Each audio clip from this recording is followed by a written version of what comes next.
PM Meena, associate professor in history, Rajesh Pilot, government PG college Lalsot. विद्यार्थियों, आज हम BA पार्ट सेकंड का जो द्वितीय प्रश्न पत्र है, भारतीय संस्कृति के मूल आधार, इस विषय में आज हम जो हमारा टॉपिक है वह है रामायण और महाभारत महाकाव्य।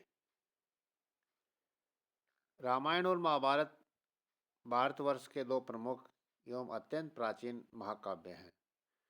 ये दोनों भारत की लौकिक संस्कृति का प्रतिनिधि ग्रंथ है, जिसमें हमें उस युग की राजनीतिक, सामाजिक, आर्थिक एवं धार्मिक जीवन के बारे में उपयोगी जानकारी प्राप्त होती है। इन दोनों महाकाव्य में वर्णित आदर्श, परंपराएं, प्रथाएं, धर्म, आचार विचार और प्रणालियां सदियों से भारतीयों को प्रेरणा और मार्गदर्शन दे रहे हैं।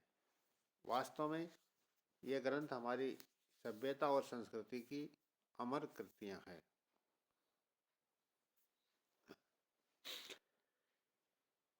रामायण हिंदुओं का सबसे प्राचीनतम महाकाव्य है। इसकी रचना महर्षि वाल्मीकि ने की थी और ऐसा कहा जाता है कि करुणा के भाव से प्रभावित होकर के और रामायण की रचना हुई थी। इसमें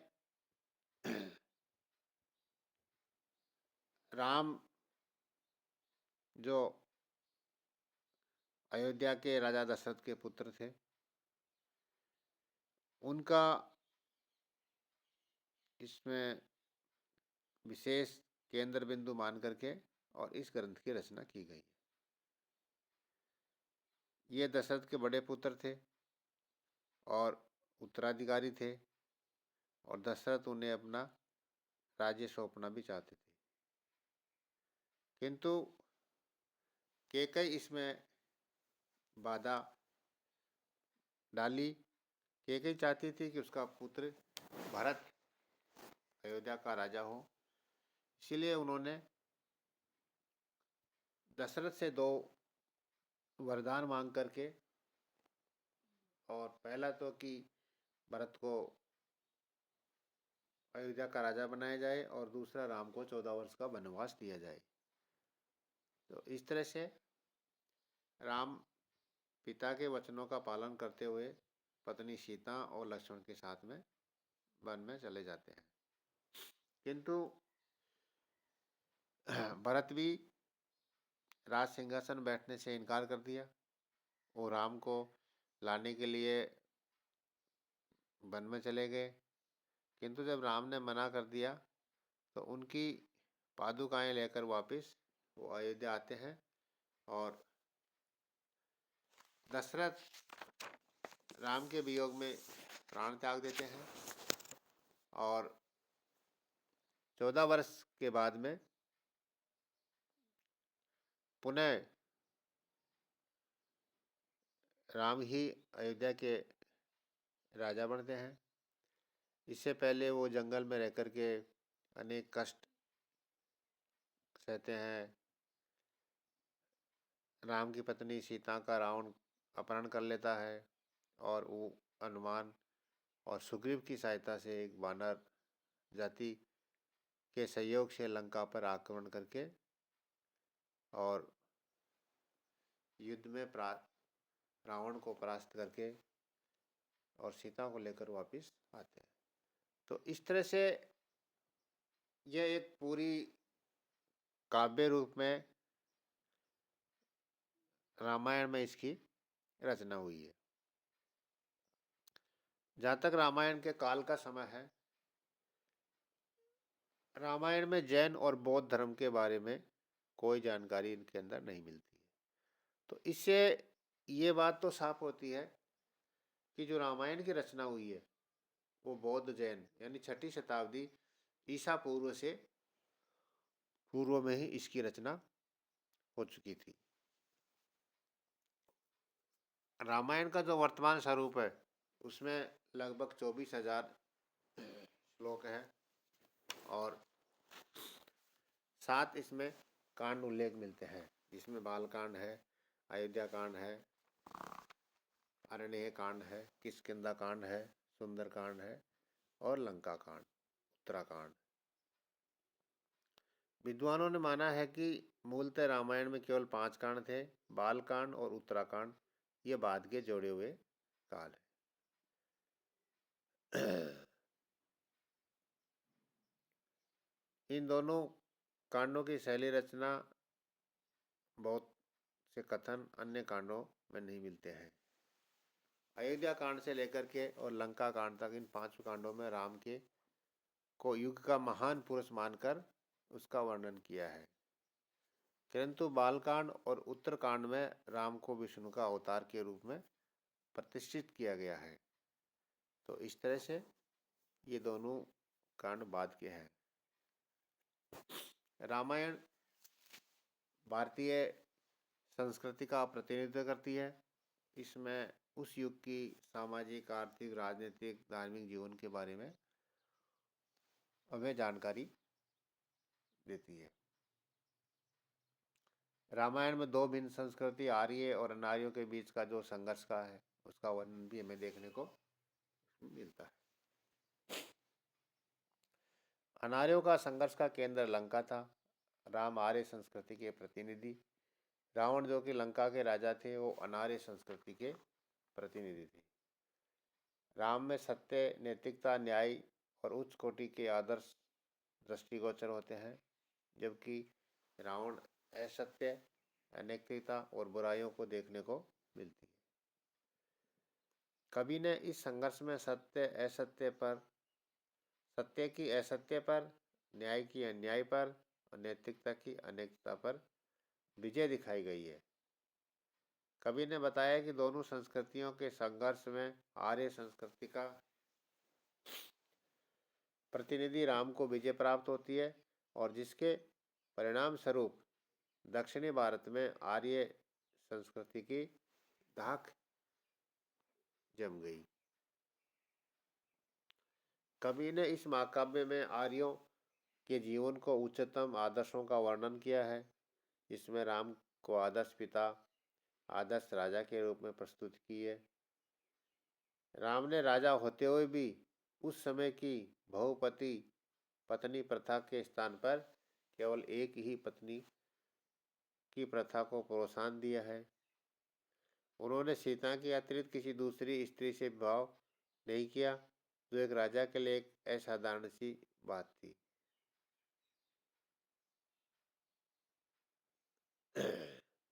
सीता का चरित्र भी राजनीतिक भारतीय नारियों के रूप में आदर्श का प्रतीक है। उसका पतिव्रत धर्म आज भी स्त्रियों को प्रेरणा देता है। दशरथ ने पिता का, लक्ष्मण और भरत एक आदर्श भाई का, कौशल्या और सुमित्रा को आदर्श माता, सुग्रीव एक आदर्श मित्र, हनुमान एक आदर्श सेवक का उदाहरण हमें रामायण में देखने को मिलता है। आज तक भारतीयों को ये प्रेरणा देते आ रहे हैं कि राम एक आदर्श राजा के रूप में चित्र प्रस्तुत किया है, इसलिए आज भी हम राज्य को श्रेष्ठ राज्य मानते हैं। इस महाकाव्य में मानवीय जीवन से संबंधित प्रत्येक समस्या का विस्तृत वर्णन मिलता है। इसके लिए श्रेष्ठ उच्च आदर्शों का वर्णन मिलता है।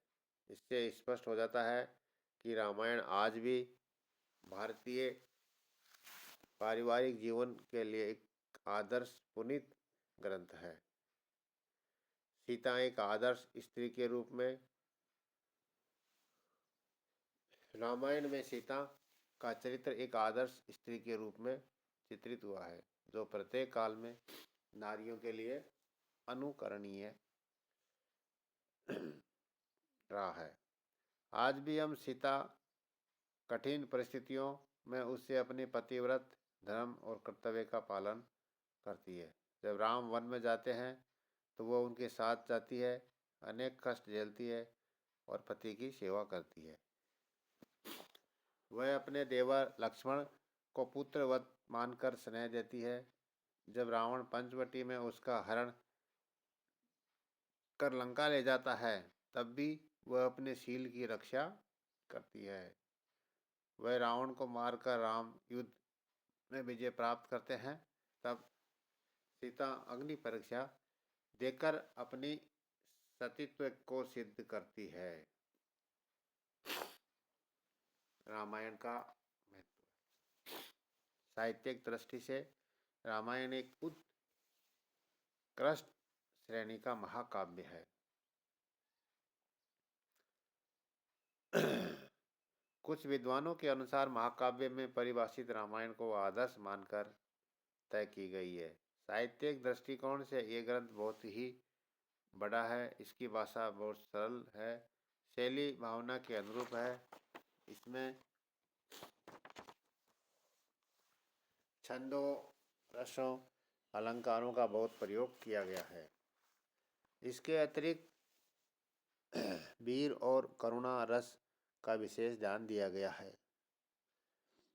अयोध्या कांड में राम के वनवास जाते समय दशरथ की मनोदशा, कौशल्या सुमित्रा के मातृ प्रेम, सीता का पति के प्रति प्रेम बहुत ही सुंदर वर्णन है।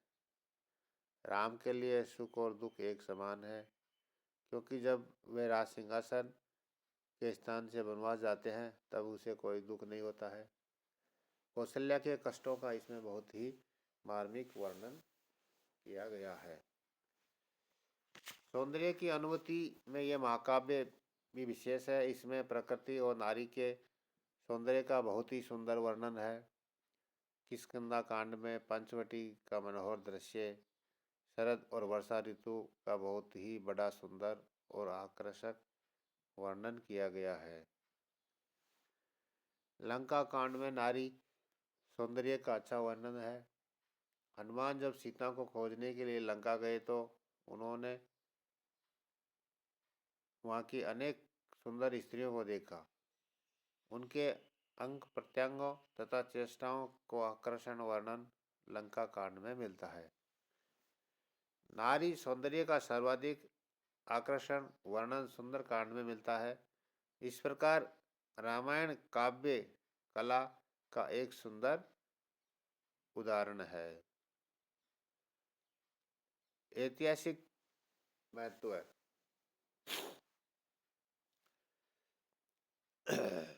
कुछ विद्वान, जिसमें विंसेंट, एडम स्मिथ, हेंटर आदि पाश्चात्य विद्वानों ने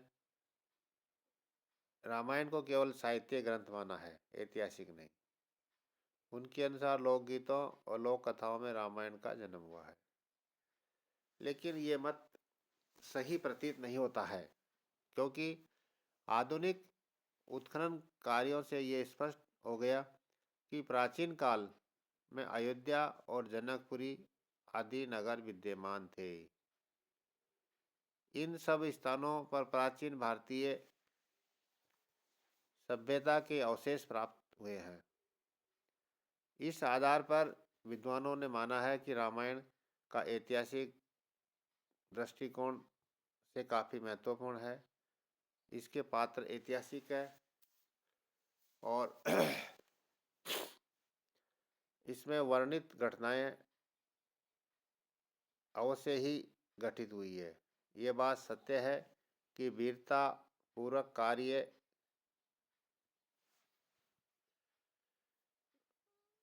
का इस महाकाव्य में बढ़ा चढ़ा करके वर्णन किया गया है। रामायण में राम और लंका के राजा रावण का इतिहास मिलता है। इससे पता चलता है कि किस प्रकार राम ने लंका पर अभियान किया और रावण को युद्ध में पराजित किया। इससे यह भी पता चलता है कि राम के दक्षिणी के प्रदेश में अपने उपनिवेश स्थापित किए, वहाँ पर विजय प्राप्त की। इतना ही नहीं, राम ने दक्षिण की आर्य संस्कृति और सभ्यता का प्रसार किया। ये सारी घटनाएं ऐतिहासिक है, जिनका वर्णन हमें रामायण में मिलता है। ऐसी घटनाओं के अतिरिक्त रामायण में हमें उस युग की राजनीतिक, आर्थिक, सामाजिक और धार्मिक जीवन के बारे में भी जानकारी मिलती है। तो इस तरह से रामायण जो ग्रंथ है वो हमारी संस्कृति का एक अमूल धरोहर है। उसमें हमें हमारे तत्कालीन समाज के विभिन्न प्रकार की जानकारी भी मिलती है और ऐतिहासिकता की जानकारी भी हमें उसमें मिलती है। तो इस तरह से आज का जो हमारा वीडियो है उसको हम यहीं पर समाप्त करते हैं।